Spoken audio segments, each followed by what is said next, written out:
Kalaupun dibayar tidak tunai pun, penjual sudah memberikan barangnya secara tunai. Jadi dalam masalah ini juga sebenarnya nggak ada masalah gitu. Yang bermasalah adalah di pembeli tadi. Wallahu a'lam. Ada juga yang mengatakan nggak bolehnya itu ini apa namanya karena GoPay-nya itu apa katanya, ada yang mengatakan GoPay itu haram, ada yang ini. Cuman logika saya kalau misalkan GoPay itu haram berarti pulsa juga haram, itu sih logika saya gitu. Karena kan sama-sama bersaldo gitu. Ada beberapa didudukkan kalau menurut saya, karena memang prakteknya nanti kembali kepada persepsi terhadap transaksi yang dilakukan tadi. Kadang-kadang kesimpulan hukumnya berbeda karena persepsi terhadap transaksi yang ada itu juga berbeda. Begini, dalam kasus GoPay ini kan layanan lain lagi sebenarnya. GoPay ini layanan lain lagi untuk pembayaran non tunai tadi kan, sedangkan atau yang kemudian kita sebut dengan istilah uang elektronik tadi itu pembayaran non tunai tersendiri. Kemudian GoFood itu satu layanan tersendiri atau food yang lain. Iya, karena GoFood itu kita harus mengaktifkan GoPay dulu baru bisa bagi pedagang baru bisa apa namanya menjual. Nah iya, enggak, maksudnya nanti secara hukumnya kita tetap harus pisahkan dulu karena memang ini dua layanan berbeda, ya kan?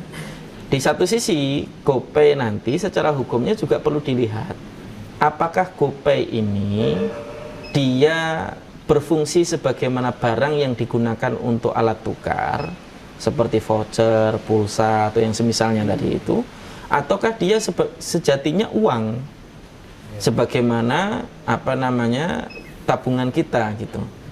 Nah ini yang perlu didudukkan, apakah dia bisa diuangkan atau tidak. Kalau GoPay itu bisa diuangkan terutama oleh pembeli ya, kalau dia misalnya memang sudah mengisi saldonya kemudian dia bisa tarik lagi sebagai uang, maka berarti dia memiliki fungsi uang. Yang kalau dia memiliki fungsi uang, maka berlaku hukum shorof di dalamnya. Kalau dia rupiah dengan rupiah, maka harus sesuai 100, maka nanti saldonya juga berisi 100, nggak boleh ada tambahan ketika top up-nya itu. Top up juga nggak boleh, Ustaz? Benar. Jadi ketika kemudian dia di top up, karena dia fungsinya sebagaimana uang tadi itu, harusnya ketika dia top up 100, isinya 100 dan nggak boleh ada tambahan ataupun ada pengurangan, nggak boleh. Karena hukum shorofnya demikian, secara hukum demikian, karena dia satu mata uang yang sama, dihitungnya kan dihitung rupiah tetap, dan itu yang kemudian penting untuk diperhatikan. Jadi ketika dia ada transaksi harus sama, berarti di situ nilainya harus sama 100, berarti isinya 100. Kalau dia ada pengurangan atau ada kelebihan, itu masuknya riba, dan itu yang kemudian bermasalah. Ya. Adapun masalah tadi menerima pembayarannya, saya kira tidak ada masalah kok cuma menerima pembayaran, karena dia kan menerimanya sesuai dengan harga yang dia jual. Karena kan bukan kita yang top up. Iya, bukan kita yang top up. Nah nanti kalau kasusnya si pembeli dia top up itu satu hal lagi.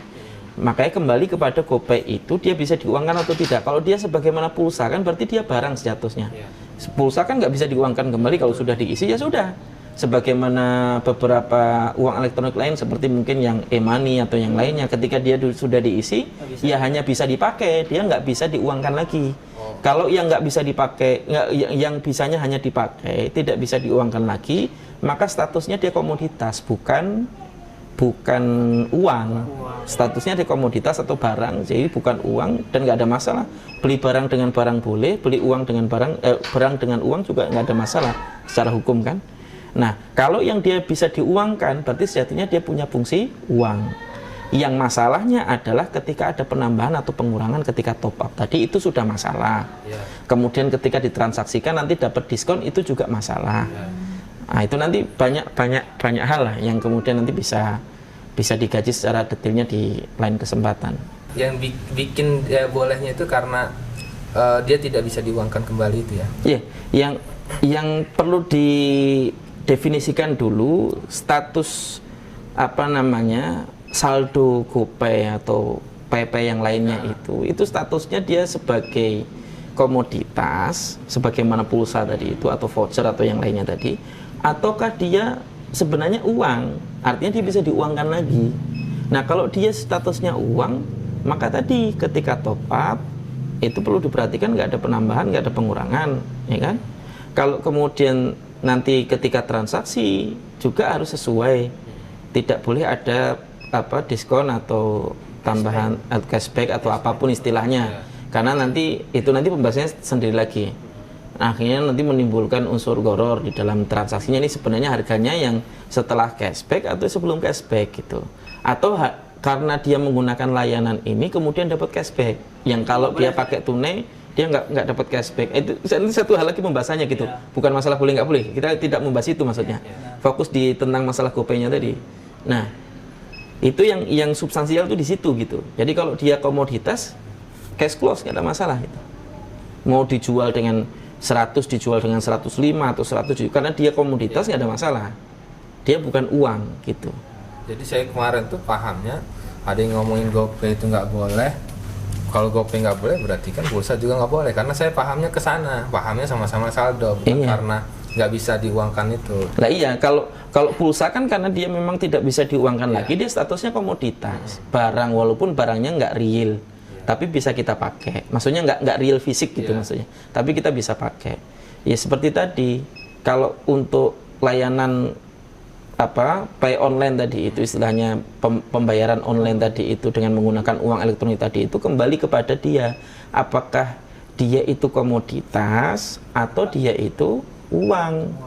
Kalau dia itu komoditas nggak bisa diuangkan lagi, seperti kita beli barang ya, cuman nanti bayarnya pakai barang yang lain gitu kan, nggak ada masalah gitu juga secara syar'i kan. Wallahu a'lam bishawab. Dan gini Ustaz, saya juga pengen tanya Ustaz, perkara tentang uang elektronik gitu ya. Kalau itu kan tentang GoFood, tentang pembeli makanannya. Seperti saya ini, kita mau jualan online. Itu apa begitu juga online? Misalnya kita buka toko online ini, apakah kita juga menerimanya boleh? Padahal dia, kalau ketika saya jual, dia belinya ShopeePay apa Pay itu ya Ustaz ya. Nah, dia masuk ke Pay-nya itu, baru kita tarik ke bank gitu kan. Kita jadiin uang. Nah, itu juga termasuk uang apa gimana Ustaz? Ya kalau kita sebagai penjual menerima pembayaran kan nggak ada masalah. Yang perlu diperhatikan, ketika kemudian kita narik uang tadi itu ada pengurangan atau tidak. Jadi misalnya di saldo akun kita saldonya misalnya 100.000. Ketika kemudian kita tarik, apakah tetap 100.000 atau berkurang? Kalau berkurang, nanti dilihat transaksinya itu akadnya apa. Kalau memang transaksinya ijaroh, dalam arti karena jasa layanan, kita menggunakan pembayaran via itu, kemudian nanti ketika kita narik, kita kena cas istilahnya kan, sebagaimana kita narik ATM, kita kena cas dan lain sebagainya. Entah casnya itu diambilkan dari saldo, atau casnya itu mengurangi nilai yang kemudian kita dapatkan tadi. Dari 100.000 kita mungkin cuma nerima 97.000 misalnya. Ya, itu teknis, tapi yang jelas kalau akadnya ijaroh atau jasa tidak ada masalah secara umum. Kalau misalnya gini, kan kita jual, kita dapat untungnya, dapat ditaruh di ShopeePay, di PayPay itulah Ustaz ya. Terus kita olah lagi, kita belinya juga di online gitu Ustaz. Gimana Ustaz? Apakah diperbolehkan gitu? Karena kalau kita beli offline di sini lebih mahal gitu. Nah, sedangkan kita beli online tuh dengan wadah kita nggak top up, tapi tentang dapat hasil ya itu. Kita hasilnya itu dapat hasil dari toko kita modal ulang, kita beliin dari online itu juga, tapi kita nggak top up gitu. Selama akad pembelian kita terpisah dengan akad penjualan nggak ada masalah. Ada masalah. Termasuk kita menjualnya memang betul-betul karena barangnya sudah ada. Itu nanti satu pembahasan lagi tersendiri terkait masalah menjual barang yang tidak dimiliki, itu kan satu sendiri. Kalau misalnya kita nerima order dulu baru nanti kita carikan barangnya via marketplace tadi itu, nanti baru kemudian kita kirimkan secara dropship ke dia, itu masalah tersendiri nanti. Itu masalah itu. Tapi kalau barangnya memang kita beli walaupun via ShopeePay tadi, nanti setelah barang kita dapatkan baru kita jual, tidak ada masalah. Kalau kita izin dulu ke penjualnya, apakah diperbolehkan? Misalnya kita belum punya barangnya nih. Ya kalau memang ada kesepakatan nggak ada masalah. Kalau ada kesepakatan kan berarti dia tidak menjual barang yang bukan miliknya, tapi statusnya dia sebagai wakil dari penjual untuk menjual barang itu, dan itu nggak ada masalah. Broker lah, makelar atau yang semisalnya. Bahasa kerennya broker. Cakil kalau bahasa orang pasar kan. Jadi nggak apa-apa ya, walaupun kita beli pakai ShopeePay itu kan dapat cashback itu. Lah kita kan nggak top up, kan tadi yang masalah di top upnya kan. Kalau kita kan nggak top up nih statusnya, memang sudah ada saldonya kemudian kita manfaatkan itu satu hal. Nah, cashbacknya itu nanti pembahasannya satu hal lagi. Iya, bisa nanti kita Gitu. bahas di selanjutnya ya. Iya, insya Allah. Jadi udah cukup? Nur? Cukup, insya Allah. Ya, bisa difahami ya. Bisa insya Allah. Sudah terjawab pertanyaan kawan kita ini. Oke, mungkin kita cukupkan bincang-bincang kita pada sesi ini. Bagi ikhwan-ikhwan ataupun akhwat yang suka dengan program ini, boleh tekan tombol jempol ke atas. Dan bagi yang ingin mendukung kita supaya kita terus berkarya, boleh subscribe channel kita. Dan mungkin bagi yang ingin bertanya seputar muamalah, boleh tulis di kolom komentar.